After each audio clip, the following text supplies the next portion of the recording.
Pinabulaanan ng Department of Justice ang ulat na hindi kasama ang National Bureau of Investigation sa pagtugis kay Atong Ang. Sa ulat na Radyo Pilipinas, itinanggi ni Acting Justice Secretary Frederick Vida ang report na hindi kasama ang NBI sa pag-aresto kay Ang dahil sa pangambang may mag-leak o lumabas sa impormasyon sa manhunt operation. Giit ng opisyal, ipinag-utos ng korte na pakilusin ang lahat ng law enforcement agencies kung kaya't nagtutulungan ang mga ito sa pagpapatupad. Wala din aniya siyang natatanggap na anumang direktiba mula sa DILG na huwag isama ang NBI sa manhunt operation at wala din pahayag na ganito ang liderato ng NBI. Ang pag-uutos ng korte ay sa lahat ng law enforcement agencies.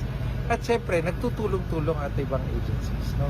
I definitely deny that there's such instructions, even from the Secretary of Justice, nor in any of my discussions with NBI Director Lito. Walang katotohanan na may nagli-leak. Okay? Nababawiin ko ulit yung tanong mo, ha? Let's not be... Walang nagli-leak. No? Pero patuloy na ginagawa ng iba't ibang ahensya, particularly ng NBI, gumagawa ng iba't ibang pamamaraan para mahuli. At hindi lang naman si Mr. Atong Ang mahuli.